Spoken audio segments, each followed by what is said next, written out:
अभी एक भजन होगा और भजन के साथ साथ सभी भाई बहन अपने अपने इष्ट का ध्यान करेंगे। ध्यान कैसे करें?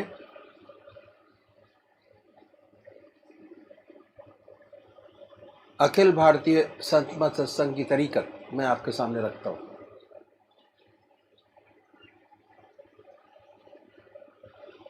सबसे पहले निश्चित कीजिए कि परमात्मा की कौन सी मूर्त, कौन सी सूरत, कौन सी शक्ल आपको सबसे ज़्यादा प्यारी लगती है। मूर्ति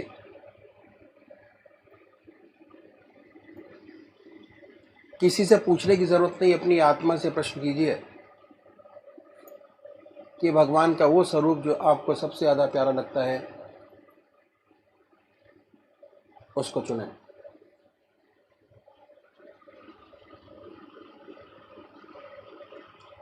उसके बाद किस नाम से आप उनको याद करेंगे उसको भी चुने। मंत्र तो क्या हुआ, दो चीज़ आपने चुनी, एक अपना इष्ट देव और एक मंत्र। उसके बाद पूजा के स्थान पर जाइए, जिस स्थान पर बैठे हैं, जिस आसन पर बैठे हैं उसी आसन पर बैठें। बड़े प्यार से धूप बत्ती अगरबत्ती जलाएं, बड़े आराम से बैठिए और बैठने के बाद ये महसूस कीजिए कि आपका इष्ट शरीर आपके सामने विद्यमान है।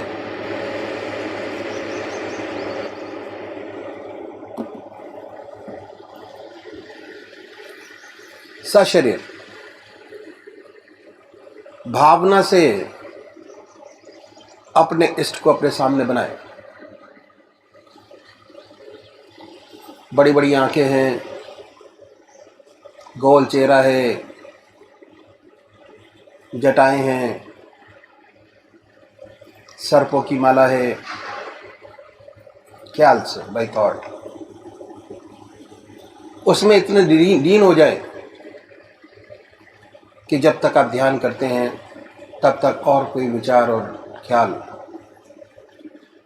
ना आए, पर आएगा। उन विचारों को हटाएं, फिर अपने इष्ट देव की मूर्त अपने सामने बनाएं, फिर हटाइए, अपने इष्ट देव की मूर्त अपने सामने बनाएं। जो मंत्र आपका है उसको उच्चारित होते सुनिए कि हमारे हृदय से हमारे इष्ट का नाम निकल रहा है और हम सुन रहे हैं। और जब तक ऐसा ना हो, बड़े प्यार से अपने इष्ट का नाम विद फुल फोर्स जिह्वा से ले सकते हैं। इतना फोर्स उस नाम में होना चाहिए कि ना कोई दूसरा विचार रहे, ना ख्याल। उसमें तल्लीन हो जाए, उसी की याद हो, उसी का ख्याल हो। समर्पित भाव से बड़े प्यार से अपने इष्ट के नाम को ले। आधा घंटा सुबह और आधा घंटा सायंकाल, ये 2 समय निश्चित कीजिए और आधे घंटे में 20 से 25 मिनट ध्यान को दीजिए। दूसरे वो भाई हैं जो निराकार भगवान के उपासक हैं, ओम अल्लाह वाहिगुरु क्राइस्ट गॉड, वो क्या करें, वो कैसे ध्यान करें। बड़े आराम से बैठिए, बड़े प्यार से उसके बाद ये महसूस करें कि हमारे हर दिल की धड़कन पर जो नाम आपने चुना है वो निकल रहा है। हृदय ओम ओम कह रहा है और पूरे शरीर में वाइब्रेट करता है। उसके वाइब्रेशंस को महसूस कीजिए और आनंदित होइए। बड़े प्यार से इस काम को करना है। जब भी कोई सांसारिक बात आपके ज़हन में आए, दिमाग में आए, उन विचारों को हटाएं, फिर अपने इष्ट देव की याद में लगे, फिर हटाइए, अपने इष्ट देव की याद में लगिए।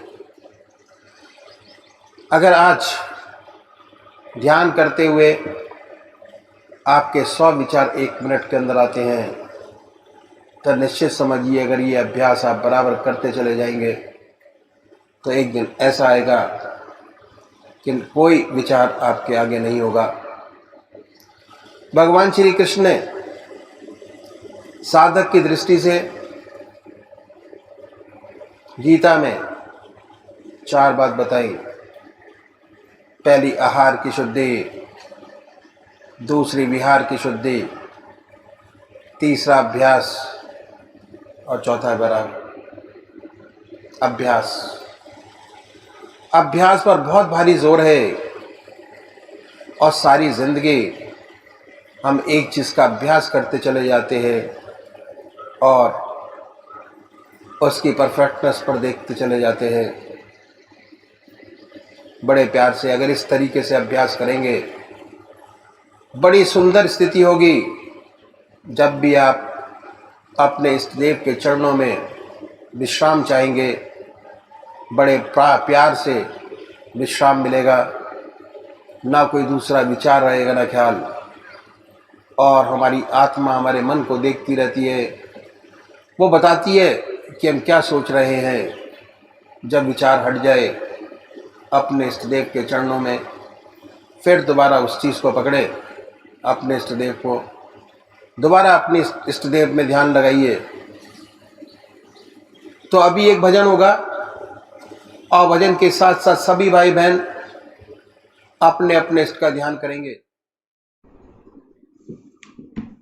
ये किसने निगाहों से सागर पिला कर, ये किसने निगाहों से सागर पिला कर, खुदी पर मेरी बेखुदी बन के छाए, खबरदार है दिल मुकामे अदब है, खबरदार है दिल मुकामे अदब है। कहीं वादनोशी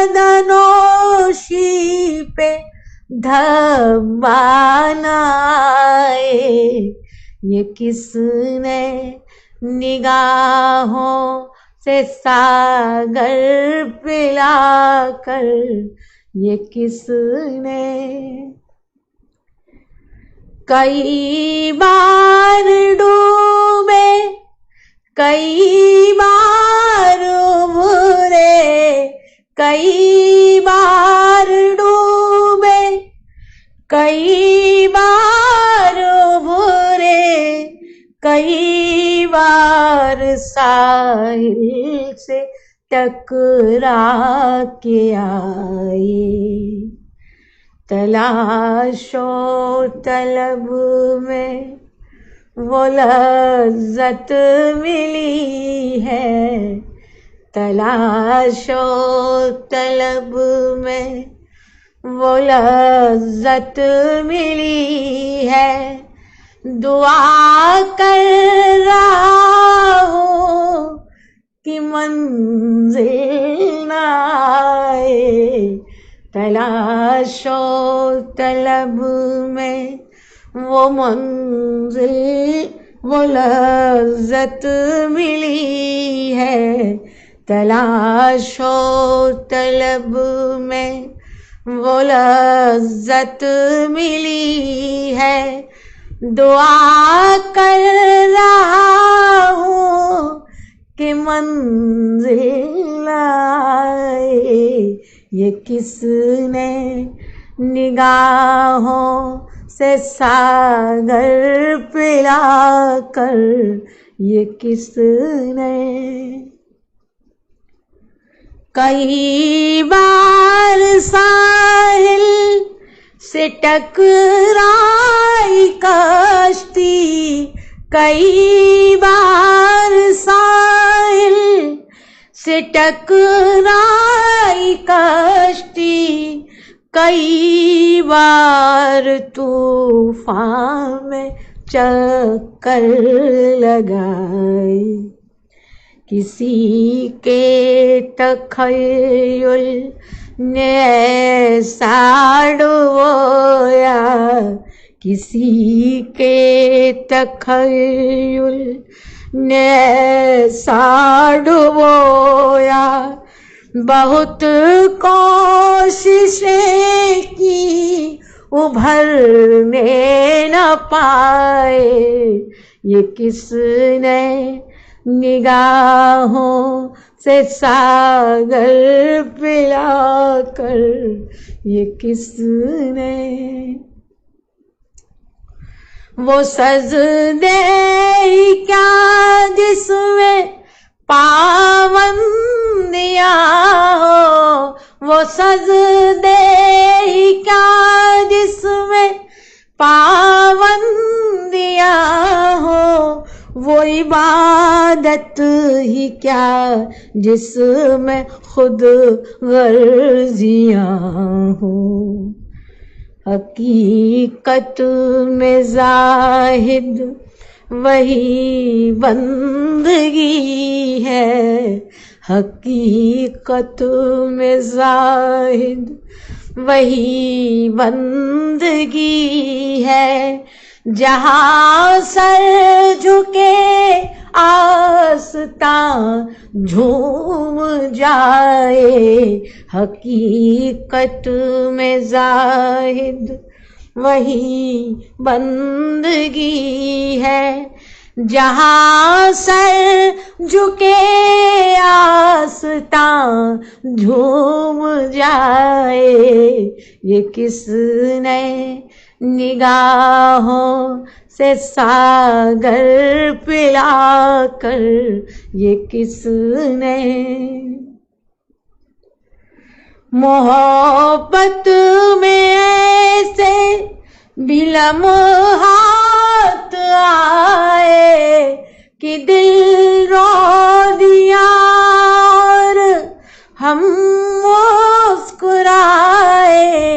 मोहब्बत में ऐसे भी लम्हात आए कि दिल रो दिया और हम मुस्कुराए। वही कामयाबे मोहब्बत रहेगा, वही कामयाबे मोहब्बत रहेगा। उलझ कर जो मौजों से दामन बचाए, वही कामयाबे मोहब्बत रहेगा।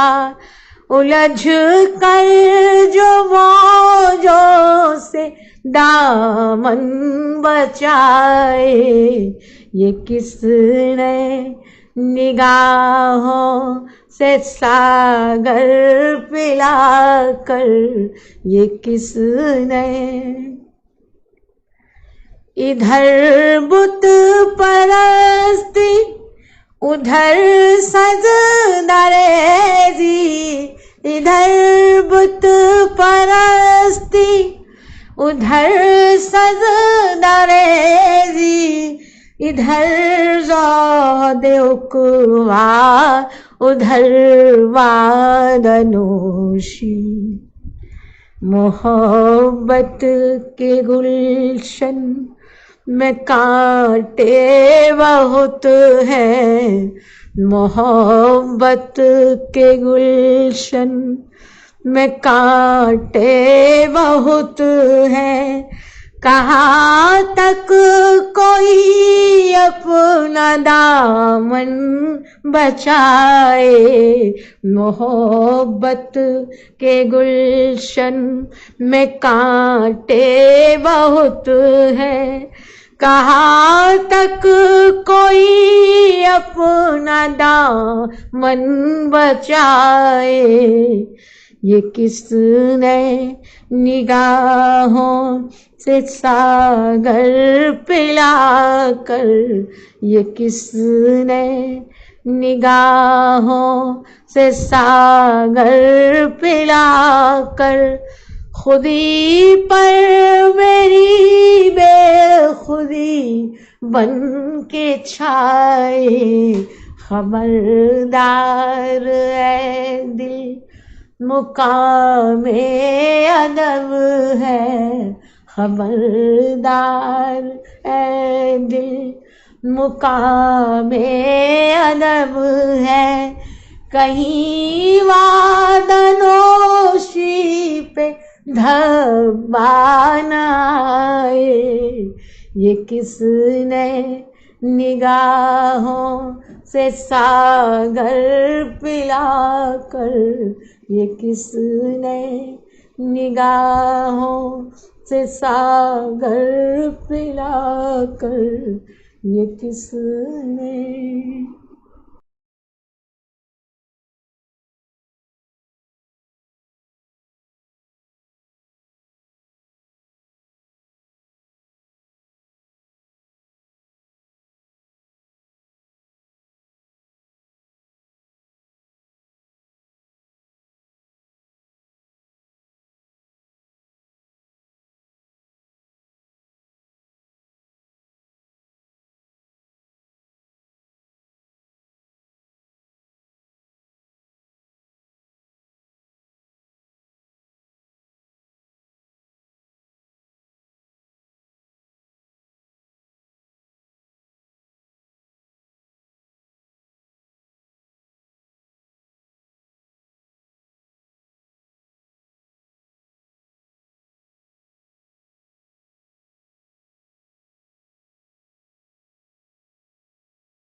और किससे मांगेंगे?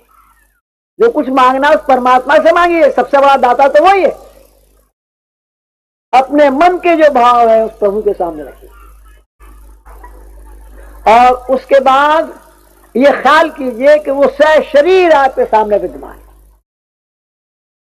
वो तो सर्वव्यापक है, हर जगह मौजूद है। ऐसी कौन सी जगह जहां वो नहीं।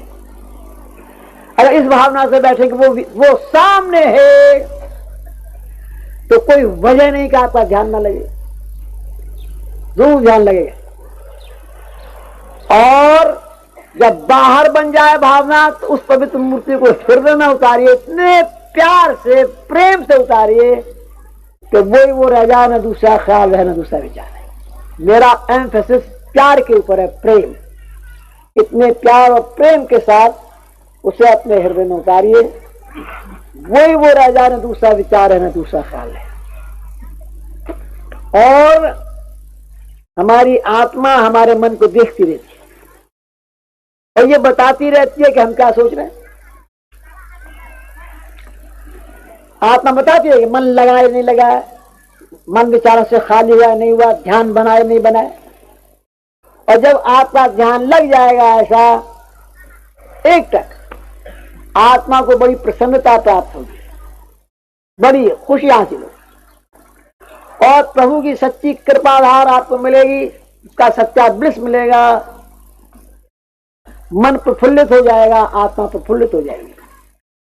थोड़ी देर ये ध्यान बना रहेगा, उसके बाद आपको अपना होश नहीं होगा, सुषुप्ति में चले जाएंगे, महव हो जाएंगे, अपना पता भी नहीं होगा बैठे हैं, कहां बैठे हैं, क्या कर रहे हैं। फिर जब चेतन अवस्था में लौटेंगे तो वही ध्यान होगा और ध्यान के साथ साथ बड़ा सुंदर अनुभव होगा कि आपका हृदय और मस्तिष्क बड़े आनंद और शांति से भरा है। ऑब्जेक्टिव फीलिंग, प्रत्यक्ष अनुभव आपको होगा। तमाम लोड माइंड का गायब हो गया है और मन हल्का हो गया। काम करने के लिए एक बड़ी चुस्ती आपके शरीर में आ गई, एक विजन बड़ा पवित्र हो गया, बहुत सुंदर हो गया। ये अनुभव प्रैक्टिकल अनुभव उसके बाद होते हैं कि जब ऐसा चित्त लग जाता है। असली मकसद चित्त की एकाग्रता जब तक नहीं लगता पूजा नहीं बनती। सच्ची पूजा तभी बनती है और जिनको बनती है उसका आनंद वही जाने। अगर उनको वो आनंद ना मिले तो दिन भर खोए खोए रहते हैं। कोई चीज चली गई है, कोई असल चीज से हम दूर हो गए, ऐसा उनको जिंदगी में अनुभव होता है। एक खाना ना मिले तो कोई बात नहीं, और अगर ऐसी पूजा नहीं बनी तो दिन खिन्न रहता है। तो ये तरीका इन संतों ने बताया कि ऐसे हम अभ्यास करें, ऐसे हम पूजा करेंगे। इस आधा घंटे का ही हमें विशेष लाभ होगा। जो जो हमें चित्त की एकाग्रता मिलती जाएगी, हासिल होती चली जाएगी, वैसे वैसे हमारे अनुभव खुलते चले जाएंगे। और जब तक अनुभव नहीं होते ज्ञान पक्का नहीं होता। ज्ञान अनुभवों से पक्का होता है, पढ़ने से नहीं होता। किताबें पढ़ने से तो परिभाषाएं आती, ज्ञान नहीं आता।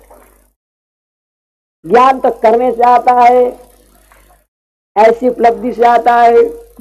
सच्चा ज्ञान बिना अनुभव के सच्चा ज्ञान नहीं मिलता।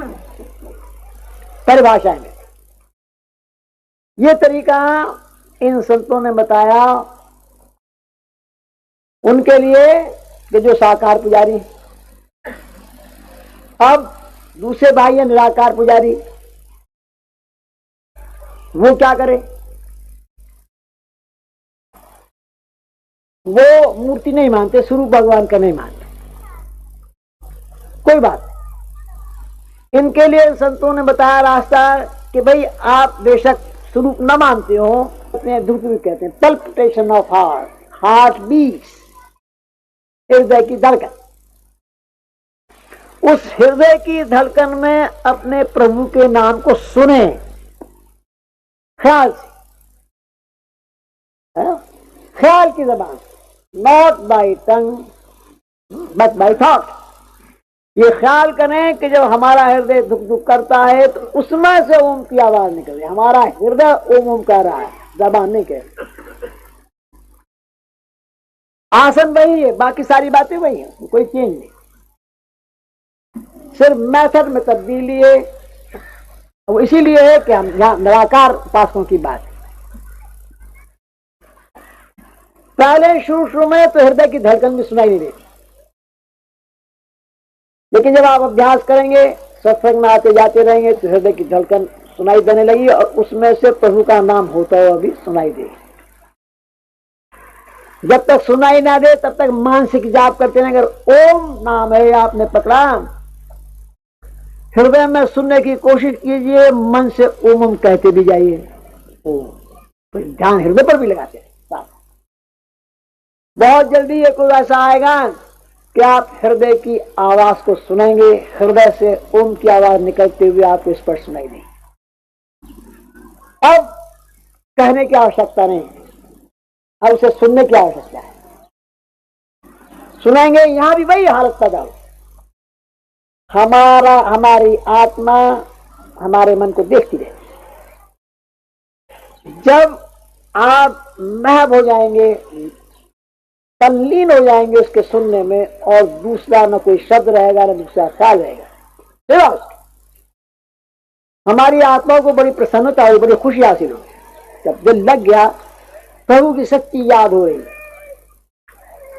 फिर हम सुषुप्ति में चले जाएंगे, अपना होश नहीं होगा, अपने आप से गायब होंगे,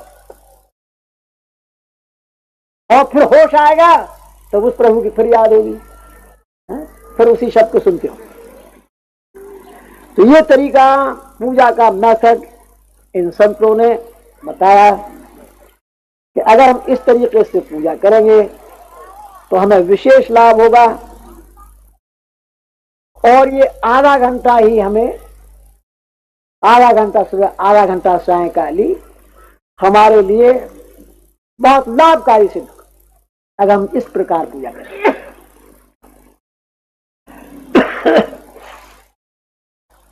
अब इस तरीके के बारे में कुछ प्रश्न किए जाते हैं। मैं जो विशेष प्रश्न किए जाते हैं एक आध आपके सामने रखूंगा। अगर कोई भाई और कुछ पूछना चाहेंगे तो पूछेंगे। सबसे बड़ा जो प्रश्न किया जाता है, जो इंटेलिजेंसिया बहुत पढ़े लिखे लोग करते हैं, और वो ये है कि आप ध्यान करने का तरीका बताते हैं। ऐसा मालूम होता है कि आपका जो रास्ता ध्यान योग का है। बिल्कुल सच्ची बात है। ध्यान करने का तरीका बताते हैं तो ध्यान योग तो है ही। ध्यान योग कहे जो अथॉरिटी सबसे बड़ी पतंजलि महाराज की कहते हैं। पतंजलि महाराज ध्यान योग की अथॉरिटी है। और पतंजलि महाराज ने जहां ध्यान करने का तरीका बताया तो उन्होंने ये बताया है, सिद्धासन से बैठे साधक, उसका कुशा का आसन हो, पृथ्वी से 5 उंगल ऊंचा हो, कुशा बिछी हो, पवित्र वस्त्र हो, मृगशाला हो, फिर बैठे सिद्धासन से बैठे, नासिका के अग्रभाग को देखे, भाव के बीच में ध्यान लगाए। ये तरीका बताया पतंजलि महाराज। और गीता में भगवान कृष्ण ने भी ये तरीका बताया कि साधक 5 उंगल ऊंचा का पृथ्वी से स्थान हो जिस पर बैठे, कुशा का आसन हो, पवित्र वस्त्र हो, मृगशाला हो, सिद्धासन से बैठे, नासिका के अग्रभाग को देखे, भाव के बीच में ध्यान दें। नियम का पालन, ब्रह्मचर्य का पालन, आसन की सिद्धि, प्राणायाम की सिद्धि, प्रत्याहार, ध्यान, धारणा ध्यान, समाधि, सातवां ध्यान है। ये सब सिद्ध हो जाने के बाद फिर ध्यान करे। जब ये सिद्ध हो गया तो अब ध्यान लगाइए यार, तो कोई अर्ज नहीं। आ गया सर। ब्रह्मचर्य पर बड़ा भारी दोष। ब्रह्मचर्य ऐसे भगवान कृष्ण ने जहां ये अभ्यास करने का तरीका बताया है, उससे पहले ये कहा है कि ऐसा साधन माता पिता का ब्रह्मचर्य भी बड़ा ऊंचा रहा हो, वो इस अभ्यास को कर सके। तो अब हम अगर पढ़ के, गीता पढ़ के, पतंजलि योग को पढ़ के अभ्यास करने लगे और उसकी जो प्री रिक्विजिट्स हैं उस पर ध्यान न दें, तो फायदे की जगह नुकसान हासिल होगा। फ्लेक्सिबिलिटी होगी कि आप उस स्ट्रेन को बर्दाश्त कर लें और आपकी प्राणवायु मस्तिष्क में बैठ जाएगी, जो उसका आशय। जब अभ्यास किया जाता है इसीलिए किया जाता है कि हमारी प्राणवायु हमारे मस्तिष्क में ऊपर के चक्रों में बैठती चली जाए और बैठ जाए। लेकिन अगर ब्रह्मचारी नहीं है तो क्या हुआ कि हमारी नर्व में वो फ्लेक्सिबिलिटी नहीं है, वो लोच नहीं है, तो नर्वस ब्रेकडाउन हो जाए। और अक्सर नर्वस ब्रेकडाउन के बहुत से केसेस ऐसे मिलते हैं कि जो किताबें पढ़ के या ऐसे ये अभ्यास करना पड़ा, किसी सुन के अभ्यास करना प्रारंभ, बिना गाइडेंस के अभ्यास करना प्रारंभ करते, क्योंकि हमारा रास्ता गृहस्थी का है, पूर्ण ब्रह्मचर्य का सवाल पैदा नहीं होता। इसलिए हमारे बुजुर्गों ने, हमारे सदगुरुओं ने कहा कि नहीं, हम हृदय से करेंगे, हृदय से अभ्यास करेंगे। अब हृदय में ध्यान कीजिए। जब आप हृदय की तरफ निगाह करेंगे तो आपकी निगाह नीचे है, हृदय की तरफ। मस्तिष्क पर कोई स्ट्रेन नहीं, कोई दबाव नहीं।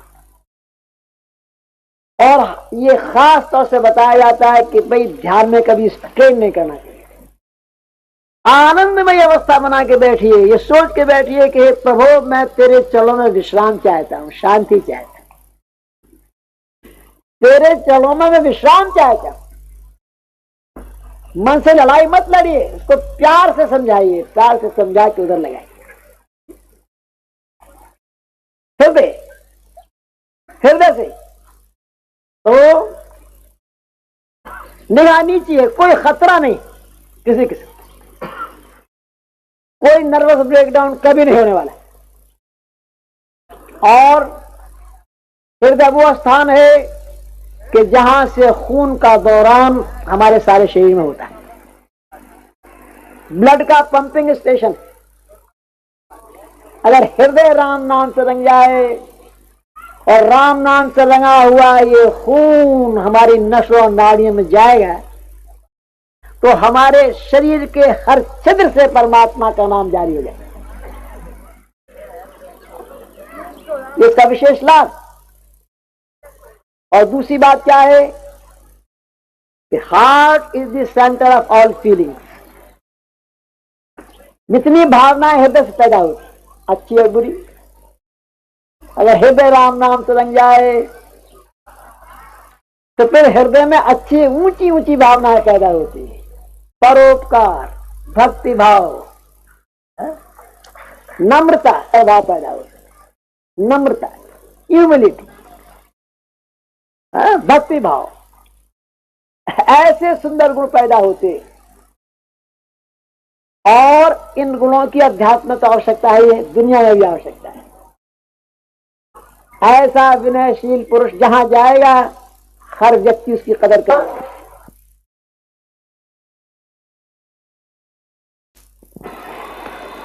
परमात्मा